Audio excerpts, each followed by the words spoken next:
आज हम एक 48 वर्षीय महिला की कहानी से शुरुआत करते हैं, जो अपनी पहली फॉलोअप विजिट पर आई थी। 3 हफ्ते पहले फोन पर हुई बातचीत में उन्होंने बताया था कि उनकी नींद बेहतर हो गई है और चिंता भी कम हो गई है। वे homeopathic arsenic आर्सनिकम album Nausi potency की एक डोज रोज ले रही थी, लेकिन जब उन्होंने अपने गायनोकोलॉजिस्ट को यह बात बताई तो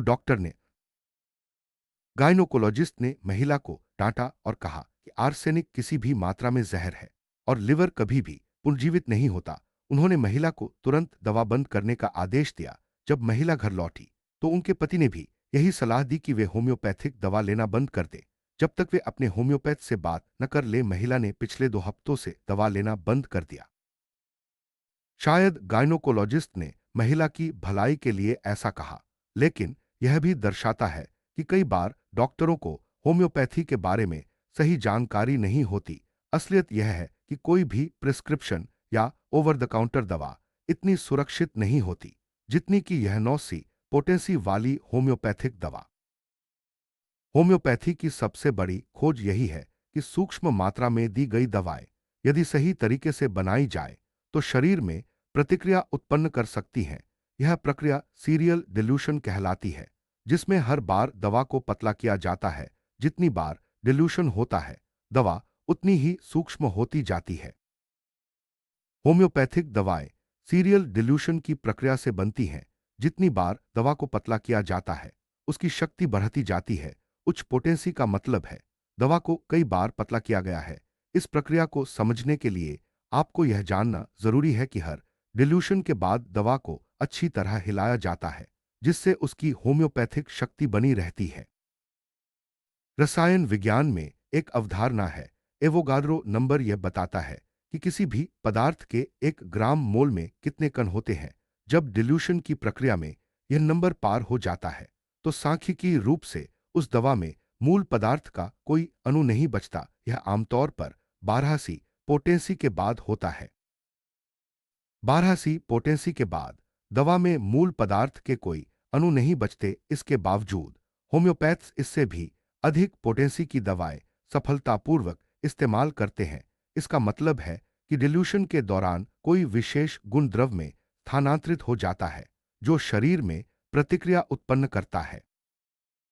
अब तक यह पूरी तरह स्पष्ट नहीं है कि यह गुण क्या है या शरीर इस पर कैसे प्रतिक्रिया करता है। कई सिद्धांत दिए गए हैं, लेकिन शोध जारी है। फिर भी होम्योपैथिक दवाओं के असर को लेकर कई परीक्षण किए गए हैं, जो उनकी प्रकृति और कार्यविधि को समझने में मदद करते हैं। होम्योपैथिक दवाओं को तैयार करते समय हर डिल्यूशन स्टेप के बाद उन्हें अच्छी तरह हिलाना जरूरी है। अगर ऐसा नहीं किया गया तो दवा की होम्योपैथिक शक्ति कम हो जाती है। यानी हिलाना एजिटेशन दवा की शक्ति को द्रव में स्थानांतरित करने के लिए आवश्यक है। अधिकांश दवाएं और विटामिन अगर खुली हवा में छोड़ दिए जाए तो ऑक्सीजन के संपर्क में आकर खराब हो जाते हैं। इसे ऑक्सीकरण कहते हैं, लेकिन होम्योपैथिक दवाएं इस तरह खराब नहीं होती। यह दर्शाता है कि इनमें कोई गैरनुवादी गुण होता है जो मरीज में प्रतिक्रिया उत्पन्न करता है। होम्योपैथिक दवाएं ऑक्सीजन से खराब नहीं होती, लेकिन वे इलेक्ट्रोमैग्नेटिक फील्ड्स के प्रति संवेदनशील होती हैं। सीधी धूप, माइक्रोवेव, तेज गर्मी या बड़े मैग्नेटिक फील्ड के संपर्क में आने से दवा की शक्ति कम हो सकती है। इससे यह संकेत मिलता है कि डिल्यूशन प्रक्रिया में कोई इलेक्ट्रोमैग्नेटिक पैटर्न द्रव में स्थानांतरित होता है।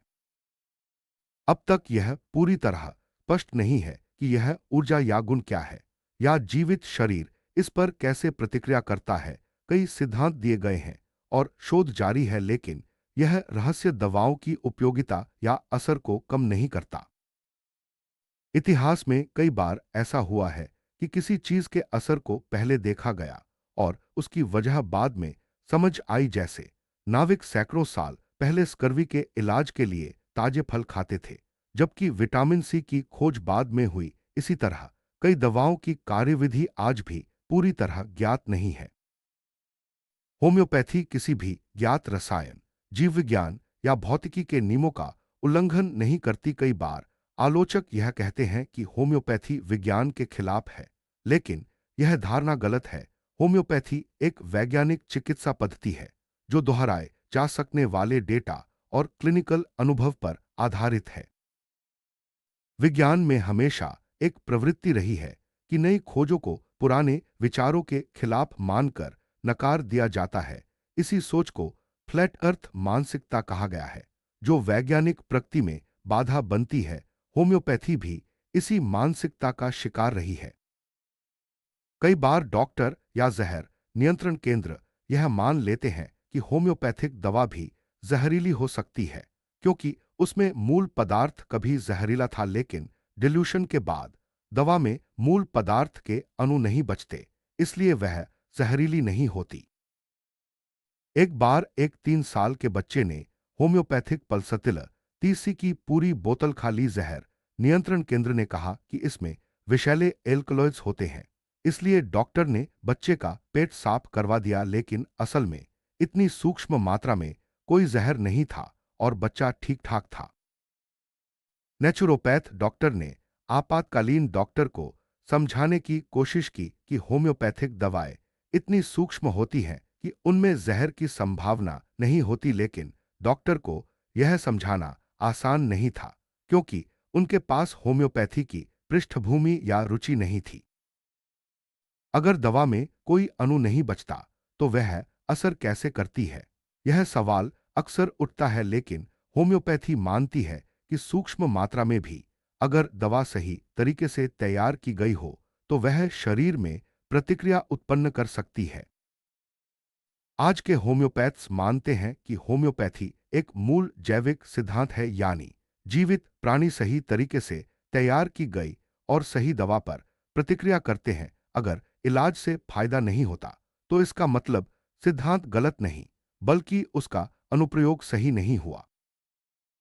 अगर कोई हवाई जहाज गिर जाता है तो कोई नहीं कहता कि एरोडायनामिक्स के नियम गलत हैं, इसका मतलब है कि नियमों का सही अनुप्रयोग नहीं हुआ। इसी तरह अगर होम्योपैथिक इलाज से फायदा नहीं होता तो सिद्धांत गलत नहीं, बल्कि उसका प्रयोग सही नहीं हुआ। सैमुअल हैनीमैन, होम्योपैथी के जनक, खुद एक कुशल रसायनज्ञ थे। वे जानते थे कि होम्योपैथिक डिल्यूशन भौतिकी की पारंपरिक सीमाओं से आगे जाता है। फिर भी उन्होंने अपने प्रेक्षणों की सत्यता को नकारा नहीं। उन्होंने देखा कि होम्योपैथिक दवाओं का असर पूरे व्यक्ति पर होता है, न कि सिर्फ एक अंग पर। हैनीमैन ने वाइटल फोर्स की अवधारणा दी, जो अगले अध्याय में विस्तार से आएगी। उनका मानना था कि होम्योपैथिक दवाएं शरीर की आंतरिक ऊर्जा या जीवन शक्ति को प्रभावित करती हैं, जिससे संपूर्ण स्वास्थ्य में सुधार होता है। होम्योपैथिक दवाएं अगर सही तरीके से तैयार की गई हों तो वे अत्यंत सुरक्षित होती हैं। इनमें जहर की संभावना नहीं होती, क्योंकि उनमें मूल पदार्थ के अणु नहीं बचते। यही कारण है कि इन्हें बच्चों और बुजुर्गों तक को दिया जा सकता है। डिल्यूशन के दौरान मूल पदार्थ का कोई गुण या ऊर्जा द्रव में स्थानांतरित हो जाता है। यह ऊर्जा या पैटर्न ही शरीर में प्रतिक्रिया उत्पन्न करता है, भले ही दवा में कोई अणु न बचा हो। हर डिल्यूशन स्टेप के बाद एजिटेशन जरूरी है, जिससे मूल पदार्थ का गुण द्रव में स्थानांतरित होता है। अगर एजिटेशन न हो तो दवा असरहीन हो सकती है। होम्योपैथिक दवाओं को सीधी धूप, तेज गर्मी, माइक्रोवेव या मैग्नेटिक फील्ड से दूर रखना चाहिए। इससे उनकी शक्ति बनी रहती है और वे लंबे समय तक असरदार रहती हैं। 12सी पोटेंसी के बाद सांख्यिकी रूप से दवा में मूल पदार्थ का कोई अणु नहीं बचता, फिर भी होम्योपैथिक दवाएं असर करती हैं। यह रहस्य आज भी विज्ञान के लिए खुला प्रश्न है। होम्योपैथी की खोज 18वीं सदी में सैमुअल हैनीमैन ने की थी। उन्होंने देखा कि सूक्ष्म मात्रा में दी गई दवाएं अगर सही तरीके से चुनी जाए तो शरीर में गहरी प्रतिक्रिया उत्पन्न कर सकती हैं। होम्योपैथी के मुख्य सिद्धांत हैं समान का समान से इलाज और सूक्ष्म मात्रा में दवा देना, यानी जो पदार्थ किसी स्वस्थ व्यक्ति में लक्षण पैदा करता है वही सूक्ष्म मात्रा में बीमार व्यक्ति में वही लक्षण ठीक कर सकता है। होम्योपैथी का आधार केवल सिद्धांत नहीं, बल्कि क्लिनिकल अनुभव भी है। दुनिया भर में लाखों लोग होम्योपैथिक दवाओं से लाभान्वित हुए हैं, यह अनुभव बार बार दोहराया गया है। कई वैज्ञानिक और डॉक्टर होम्योपैथी की आलोचना करते हैं क्योंकि वे मानते हैं कि बिना अणु के दवा असर नहीं कर सकती, लेकिन होम्योपैथी के समर्थक कहते हैं कि अनुभव और परिणाम खुद बोलते हैं। होम्योपैथी के असर और कार्यविधि को समझने के लिए और अधिक शोध की आवश्यकता है। इससे न केवल इसकी वैज्ञानिकता सिद्ध होगी, बल्कि लोगों का विश्वास भी बढ़ेगा। आधुनिक चिकित्सा में भी कई दवाओं की कार्यविधि पूरी तरह ज्ञात नहीं है, फिर भी वे असरदार हैं। जैसे एस्पिरिन की कार्यविधि हाल ही में समझ आई, जबकि उसका उपयोग दशकों से हो रहा है। होम्योपैथिक दवाएं अत्यंत सुरक्षित मानी जाती हैं, लेकिन उनकी प्रभावशीलता पर बहस जारी है। कुछ लोग इन्हें प्लेसबो मानते हैं, तो कुछ इनके असर को अनुभव करते हैं। होम्योपैथी में मरीज की भूमिका महत्वपूर्ण है। सही दवा का चयन मरीज के लक्षणों और प्रकृति के अनुसार किया जाता है। यही वजह है कि हर मरीज का इलाज अलग हो सकता है। डॉक्टर की जिम्मेदारी है कि वे मरीज को सही जानकारी दें और बिना पूर्वाग्रह के इलाज का चयन करें। अगर उन्हें किसी पद्धति की जानकारी नहीं है, तो उन्हें खुला मन रखना चाहिए। मरीज के इलाज में परिवार का समर्थन भी जरूरी है। कई बार परिवार के सदस्य डॉक्टर की सलाह पर ज्यादा भरोसा करते हैं, जिससे मरीज असमंजस में पड़ सकता है। मरीज, डॉक्टर और परिवार सभी के लिए सही जानकारी होना जरूरी है। इससे इलाज का चयन बेहतर होता है और अनावश्यक डर या भ्रम से बचा जा सकता है। जैसे जैसे विज्ञान आगे बढ़ेगा, होम्योपैथी के असर और कार्यविधि को और बेहतर समझा जा सकेगा। शोध और अनुभव दोनों मिलकर इसकी विश्वसनीयता को बढ़ाएंगे। होम्योपैथी में माइक्रोडोज का विज्ञान अनूठा है।